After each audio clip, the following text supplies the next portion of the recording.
Right now, as you're listening to me, a million different things are happening in this world.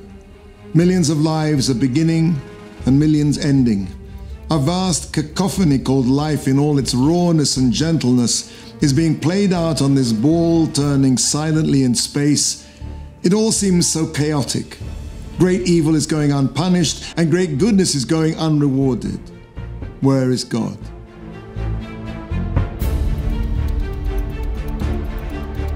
The basic credo of Judaism is that God is one. If God is one, why is this world so full of contradictions to his oneness, so full of conflict? In other words, if he's one, how can evil exist? Ever since I was a boy, I've loved to take photographs. One of my great influences was always Ansel Adams, the doyen of American landscape photographers. Now, possibly Ansel Adams' most iconic photograph is Moonrise over Hernandez. A few months ago, I was glancing through a magazine and I saw again that beautiful photograph. A full moon skirting a low bank of cloud rising majestically above the horizon. The evening sky dark and brooding. My eye traveled down to the caption underneath and I started to read. Ansel Adams wrote, "Because of my unfortunate disregard for the dates of my negatives, I've caused considerable dismay amongst photographic historians." At the suggestion of Bowman Newhall, Dr. David Elmore of the High Altitude Observatory at Boulder, Colorado, put a computer to work to solve the problem. He determined that the exposure was made at approximately 4:05 p.m. on October the 31st, 1941, and now that is the official date of this photograph. October 31, 1941. 1941. I wondered to myself, what was happening in Europe when Ansel Adams was making that photograph? October 31st, 1941. I Googled that date. The answer that came back made the hair on the back of my neck rise.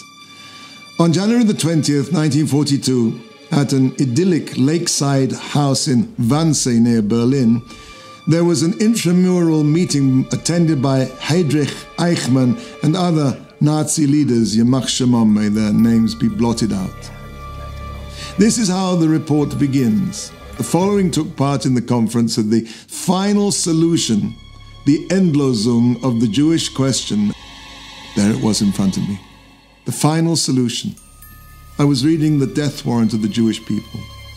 On page 4 of the Wannsee Protocol it says, since the Machtorbenam, the rise to power of the Nazi Party in January 30th, 1933, until the accounting day of October 31st, 1941. A total of about 537,000 Jews had been brought to emigration. October the 31st, 1941, the day of accounting. While Ansel Adams was busy photographing a moonrise in New Mexico, the sun was setting on an entire generation. The Germans had drawn a red line under the emigration of the Jews from the Reich. There was to be no more emigration. The final phase had been reached. The death sentence of European Jewry had been sealed. And where was God? Judaism teaches that God created the world to reveal his perfection. Given that God can do anything he wants, it's logical that nothing should emerge from this wish except that which is perfect and complete, perfect in every way. Nothing in this world should exhibit any sign of lacking or deficiency. There should be no room for evil. Why should God want evil to exist at all? God's perfection has many facets. His kindness, his wisdom, his justice. God could have chosen to reveal his perfection through any of these aspects. He chose, however, to reveal his perfection in one way only, by revealing his oneness. And his oneness is uniquely different from any other aspect of his perfection because, amazing as it may seem, we can understand it. It's a bit like a photograph. All the information of the print is carried in the negative. Even if viewing, so to speak, the print is beyond human capacity, the oneness of God, but the negative defines exactly that positive in the reverse. Since God chose to reveal his perfection through his oneness, and we can only perceive that oneness through its opposite, there must exist in this world the opposite of his oneness, namely evil.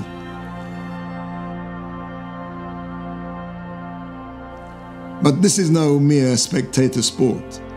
God gave the Jewish people the task of eradicating evil from the world, or more precisely, revealing his unity by performing a set of spiritual tasks known as the mitzvot. Every mitzvah has the power to reveal a little more of God's oneness in the world.